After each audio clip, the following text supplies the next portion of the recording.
Hello guys, எல்லாத்துக்கும் very good afternoon. நான் உங்கள் ஷீலா ஈரோட்டில் இருந்துங்க.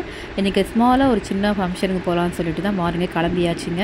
ஆக்சுவலி இது ஒரு காது குத்து ஃபங்க்ஷனு. ஸோ அதனால சிம்பிளாக ரெடி ஆகிட்டு கிளம்பலான்னு சொல்லி போயிட்டோம். 11 o'clock சொன்னாங்க, பட் யாருமே அவ்வளோ வரல. சரி இப்போ உள்ளே போய் உட்காரலான்னு சொல்லிட்டு உட்காந்துட்டு இருந்தோம். ஸோ க்ரௌடும் கம்மியாக தான் இருந்தாங்க. ரொம்ப நேரம் வெயிட் பண்ணிகிட்டு இருந்தோம். ஸோ எல்லாம் கோயிலுக்கு போய் இன்னும் வரலன்னு சொல்லிட்டு இருந்தாங்க. ஸோ உட்காந்து பார்த்துட்டு இருக்கலாம்னு சொன்னோன்னே கேமராக்கார் வந்து லைட்ஸ் போட்டார். ஓகே அப்படின்னா வந்துட்டாங்க அப்படின்னு சொல்கிறதுக்கு ஒரு அறிகுறியாக இருந்துச்சு. ஸோ எல்லாம் வர ஆரம்பித்தாங்க. என்ட்ரன்ஸில் இந்த ஃப்ளவர் ஷோயிங் ரொம்ப நல்லா பண்ணியிருந்தாங்க. ஸோ அது ஒரு வீடியோ எடுக்கலான்னு எடுத்திருக்கேன் பாருங்கள். எவ்வளோ அழகாக அந்த பிள்ளையார் கீழே அந்த ஃப்ளவர்ஸ் வச்சு தென் 3 பேர் அந்த கிட்ஸ் அப்படின்னா ஒரு பொண்ணு 2 பையனுக்கு காது குத்துறாங்க. தென் ஃப்ளவர்ஸ் எல்லாம் வச்சுருந்தாங்க. தென் ஃப்ரூட்ஸும் அலங்கரிச்சிருந்தாங்க. நல்லா இருந்தது. வரவேற்பு நல்லாவே கொடுத்துருந்தாங்க. அதே மாதிரி வந்து தாய்மாமா சீருக்கு வந்து வெளியே ஆரம்பிச்சிட்டாங்க. ஃபுல் ட்ரம் சவுண்ட் தான். ட்ரம்ஸ் எல்லாம் வச்சு அரேஞ்ச் பண்ணியிருந்தாங்க. வெளியே அவங்கள வர வைக்கிறதுக்காக உள்ளெல்லாம் நிச்சு வாங்கன்னு சொல்லிட்டு இருந்தாங்க. ஸோ செம்ம அப்படின்னா நேற்றெல்லாம் ஃபுல் மழையாக இருந்தாங்க. ஸோ நீங்கள் மழை இல்லாதனால நல்லபடியாக முடிஞ்சு ஃபங்க்ஷனு. ஸோ இதுதான் பாருங்கள், ஃபங்க்ஷனுன்றப்போ எல்லாருமே ஒரு ஃபேமிலியோடு சேர்த்தா தான் ரொம்ப ஹாப்பினஸ்ஸாக இருக்குது. இந்த மாதிரி ஒரு ஃபங்க்ஷனுக்கு போகிறப்போ தான் நம்மளுக்கு இவ்வளோ பேர் சொந்த பந்தங்கள் இருக்காங்களா, இவ்வளோ ஃபேமிலிஸ் இருக்கா அப்படின்றது தெரிய வருது. நாளைக்கு நம்மளுக்கு வரப்போ தான் நம்ம ஃபேமிலியை பற்றி நம்மளுக்கு தெரியும். கரெக்ட் இல்லைங்களா? ஸோ அதனால் சின்ன சின்ன ஃபங்க்ஷனாக இருந்தாலும் தூரமாக இருந்தாலும் முடிஞ்சவனும் வீட்டில் 2 பேராவது கண்டிப்பாக போயிட்டு வந்துடுங்க. ஸோ தென் வந்துட்டு இருக்க க்ரௌட் வந்து ஜாஸ்தி ஆகிட்டே இருந்தாங்க. ஸோ அதனால் வந்துட்டு வெயிட் பண்ணிகிட்டு இருந்தோம். ஓகே, அப்புறம் பசங்க ட்ரம்ஸ் அடிச்சுட்டு இருந்தாங்க. அவங்கள நோக்கி பார்த்துட்டு இருந்தோம். ஸோ அவங்க ட்ரம்ஸ் அடிக்கிறது காது அப்பா முடியல. ஸோ பசங்களுக்கு வந்து மாலையெல்லாம் போட்டு அலங்கரிச்சிட்டு இருந்தாங்க. தாய்மாமா சீர் வந்து ஜுவல்ஸ் எல்லாம் வந்து போட்டுட்டு இருந்தாங்க. ரொம்ப க்யூட்டாக எல்லாத்துக்கும் பட்டு வேஷ்டி போட்டிருந்தாங்க. பாப்பாவுக்கு பாவாடை சட்டை மாதிரி போட்டிருந்தாங்க. நல்லா இருந்தது. அவங்க தாய்மாமா வந்து மாலை போட்டுட்ருக்காங்க பாருங்கள். ரொம்ப நல்லா இருக்குது.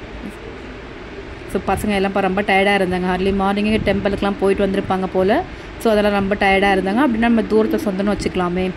ஆக்சுவலி இவங்களுக்கு நம்ம தெரிஞ்சவங்க தான். நம்மளுக்கு 11 years நம்மளுக்கு தெரியும். ஸோ அதனால் அப்படின்னா அவர் வயசான ஒரு அப்பா எங்களுக்கு அவர் ரொம்ப தெரியும். அவர் மூலியமாக தான் நாங்கள் போயிருந்தோம். ஸோ இருக்க ரொம்ப க்ரௌடு வர ஆரம்பிச்சிட்டாங்க. இது அப்படின்னா அப்பா அப்படின்னா பையனோட அப்பா இது. ஸோ சொம்பு எடுத்துகிட்டு வந்து குடிக்கிறீங்களான்னு கேட்பட்டு அது என்னன்னே எனக்கு தெரியல. தாய்மாமா சீர் வந்து இறங்கிட்டு இருக்கு பாருங்கள். வாழைத்தார் வந்து இறங்கிடுச்சு. ஜுவல்ஸ் பின்னாடியே வருது பாருங்கள். சொந்த பந்தங்கள் வந்துட்டு இருக்காங்க. ஸோ எல்லாமே பாருங்கள். நிறைய பேர் சொந்த பந்தம் இல்லாமல் நிறைய பேர் இருப்பீங்க. கவலைப்படாதீங்க, எல்லாருக்கும் அமையும். சரிங்களா? எல்லாருமே நம்மளுக்கு சொந்தக்காரங்க தான். சரிங்களா?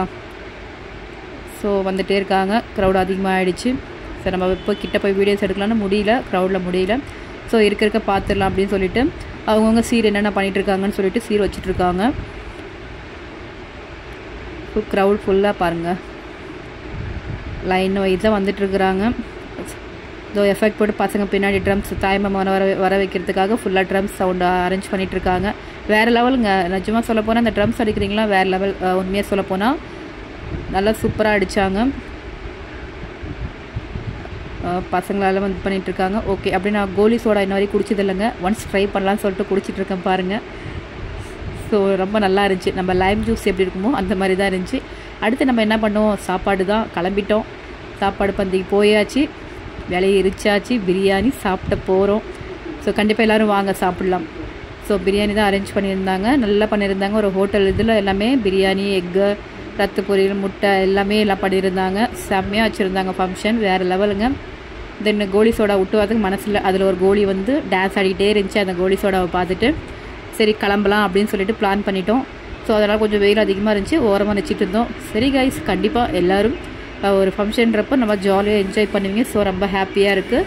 ஸோ இப்படி இருக்கிறப்ப எல்லாமே வந்துட்டு உங்களுக்கு எப்படி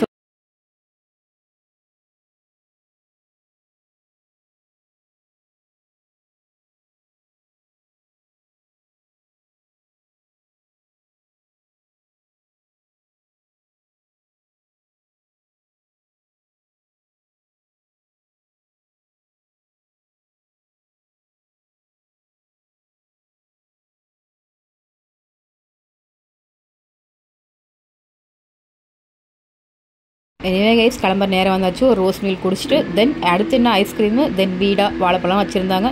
சரி அப்படியே சாப்பிட்டு கிளம்பியாச்சு ஃப்ரெண்ட்ஸ். கண்டிப்பாக என்னோடய சேனலை சப்ஸ்கிரைப் பண்ணுங்கள், லைக் பண்ணுங்கள், ஷேர் பண்ணுங்கள் ஃப்ரெண்ட்ஸ். Bye friends.